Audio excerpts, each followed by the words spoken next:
I came across an article last week from NBC News. The article is about the American Talent Initiative, or ATI, and I have to admit, I was a bit caught off guard by this. My initial expectation was that the program would be just more of the same thing that we've been seeing lately, but as I read on, I was pleasantly surprised. The article says, the disparity in assistance for low-income students is what the American Talent Initiative seeks to address. Its goal reflects both a commitment to a fairer admissions process and an acknowledgement that, for many of these institutions, socio-economic diversity remains an elusive goal. While there are many educational initiatives, one thing I like about the American Talent Initiative is that it really looks at the issue of access paired with success, Anne Marie Kaus, president of the University of Washington, told NBC Latino. There's often a lot of focus on who gets into colleges and universities and less on who graduates, and there's a difference. This may sound harsh, but think about that for a second. Why would we want people going to college who don't graduate? Why would you want to do that? There might be some exceptions, like if you start college and get a decent amount of knowledge out of it and then start a business or get a really great job offer and so you don't need to go back. But for the most part, dropping out means settling for a low-paying job because of a sudden need.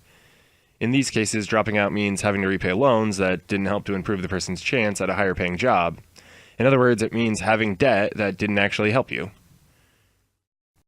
I mean, there may still have been some benefit to keeping their education going, but that could have been done without the high price tag of college courses. So without a degree, it's just pointless debt.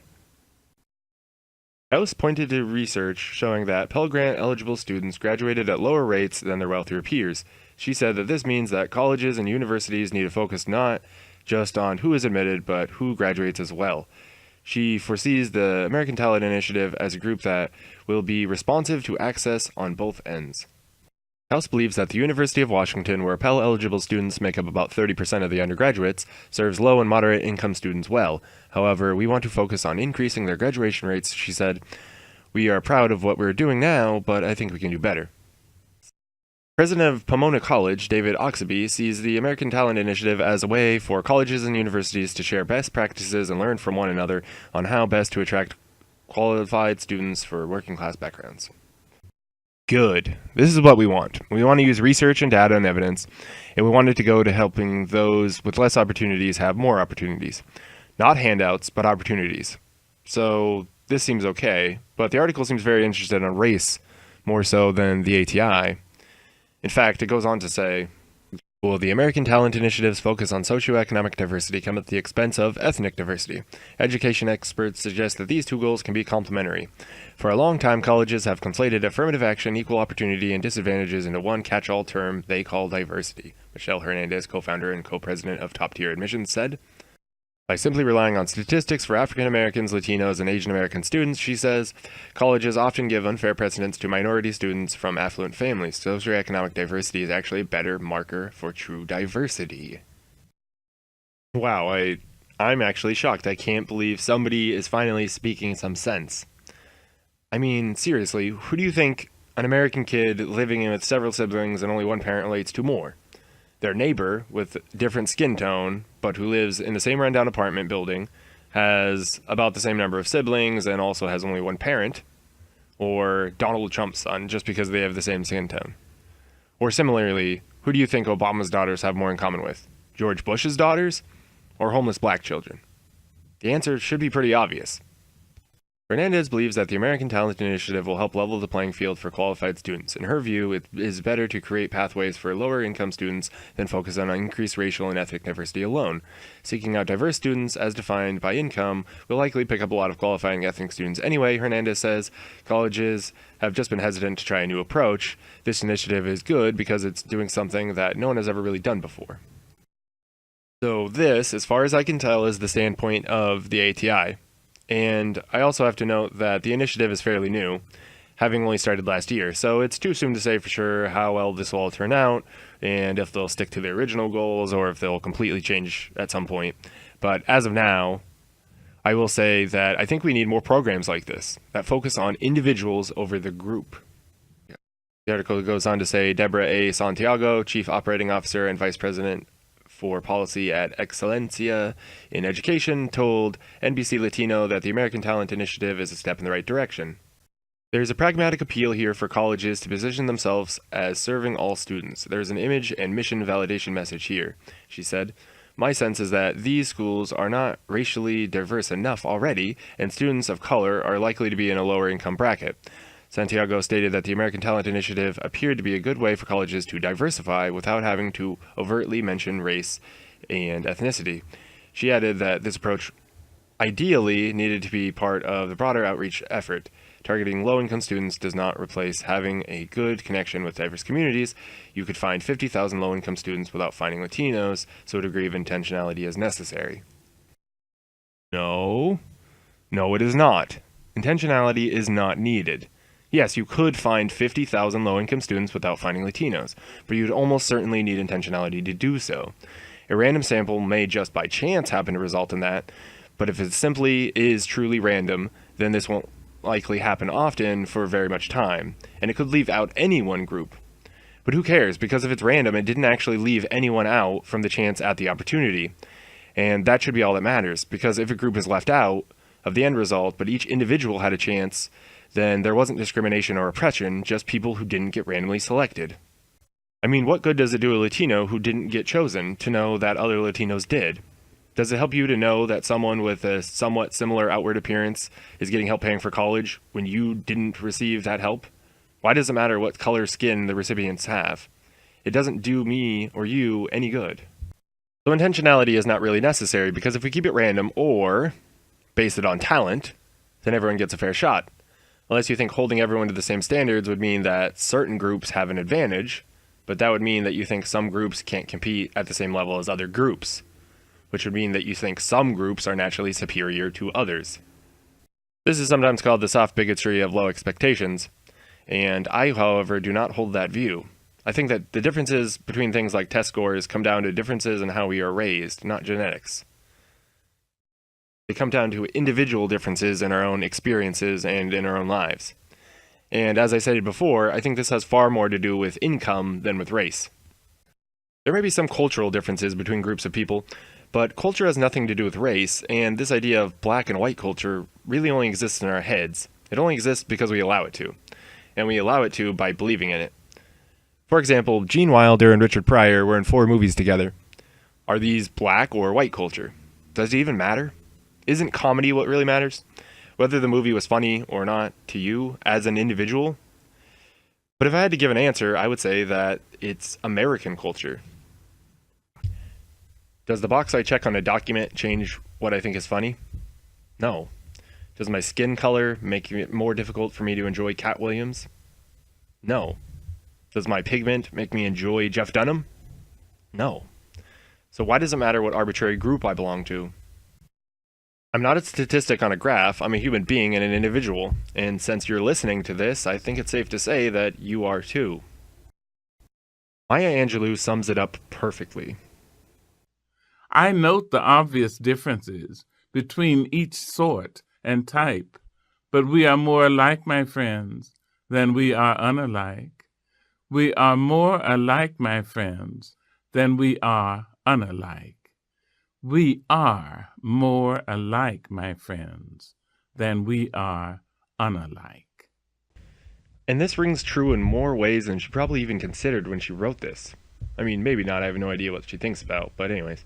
Humans share about 99.5% of our DNA. Our differences in appearance, our differences in political views, our different religions, all of the vast differences that make up humanity amount to less than 1% of our DNA being different. More alike than we are unalike indeed. So why would I care if the people getting all the opportunities are white or black or Asian or striped like a zebra? If I don't have the opportunities, then it doesn't do me any good. The fact that Will Smith's son was born into wealth doesn't do anything for poor black children. Poor people are poor regardless of race. If 2 people grow up living next to each other, going to the same schools, have the same classes and teachers, and have no allowance and no opportunities to work, and neither are given anything but the bare essentials from their parents, and both of them lose their parents at the same time and inherit nothing, and then both are given equal shots at the same job when they graduate, then given all of this, which one will be better off, person 1 or person 2? Would telling you the race of the people matter? No. No, it would not. You might be able to argue that there are injustices in the real world that will have some bearing on this, and that may be true. In fact, I would say it is definitely true to at least some extent, But in the hypothetical example I gave, it was given that both had the same chance of getting a job. So you might say, well, yes, but if they're black, they'll be more likely to get arrested. But they aren't a statistic, they're an individual.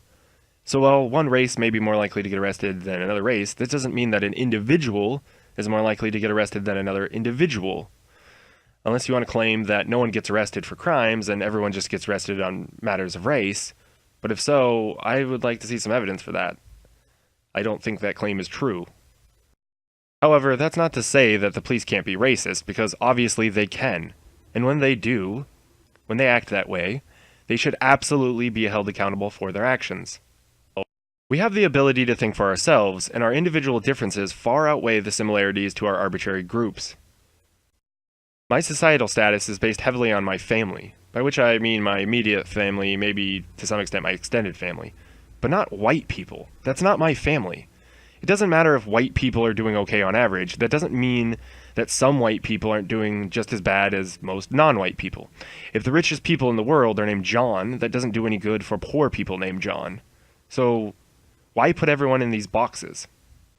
If we want diversity, then we have to let people break out of their comfort zone. We have to be able to meet new people and engage in meaningful relationships.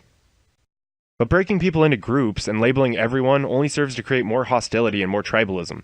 It makes people see everyone else as the other and turns otherwise reasonable discussions into us versus them. So rather than coming together for our common similarities, it breaks us apart by our differences. The differences that really matter are the differences of individuals. Are you a hard worker? Are you a nice person?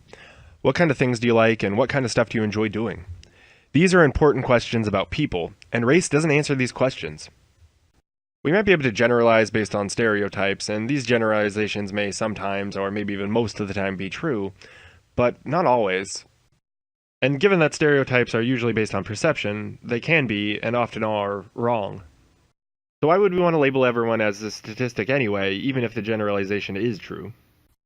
If I want to get to know someone, what good does it do me to know how likely they are to like basketball compared to baseball, or how likely it is for everyone who has similarities to them to get arrested? The answer, of course, is that it doesn't. It doesn't do me any good. You have to look at the individual. You have to get to know them and see who they are and what they think. This is how we create friendship. And we don't even have to agree on much of anything, just as long as we don't find the other person utterly repulsive and you enjoy spending time with one another. And this leaves us with a glaringly obvious problem. If stereotypes are not always true and race doesn't dictate how we think, then how does racial diversity foster learning?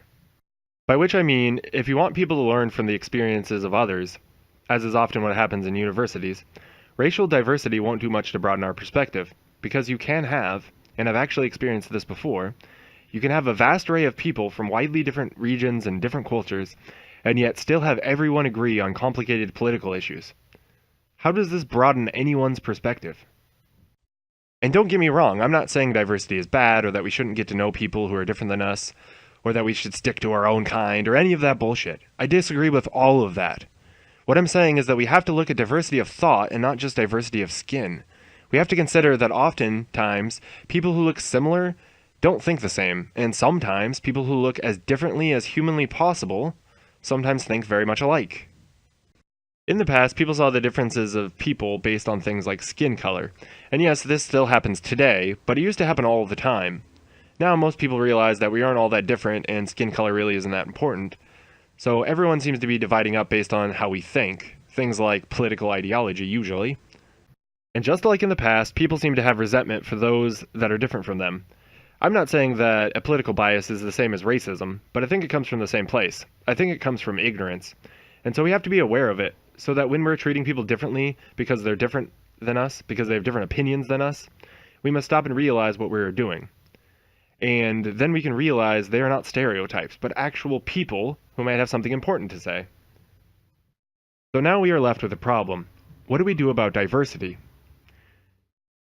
I think we need more personal choices and freedoms so people have the opportunity to experience having their mind opened. Forcing people to do things they don't want creates hostility. If people have more personal freedoms, then we create understanding and acceptance. And with this, we need everyone to have a fair shot based on merit and not based on what group they belong to. We need to focus on opportunities and not outcomes. And if we do this, our liberal democracy will create diversity on its own, by giving everyone a fair shot. And all those who wish to hold others back or oppress anyone will be judged accordingly based on their own actions, just like everyone else. I realize that this is a sensitive topic to a lot of people, so it may be easy to misunderstand what I'm trying to say. So if this has made you angry, or if you think what I had to say is hateful, then I encourage you to go back and re-listen to what I had to say. And if after that you still feel the same way, feel free to leave a comment and we'll continue the discussion. If you like this video, please give it a thumbs up and share it everywhere, and if you want to see more videos like it, please subscribe to my channel. Thanks for watching and see you next time.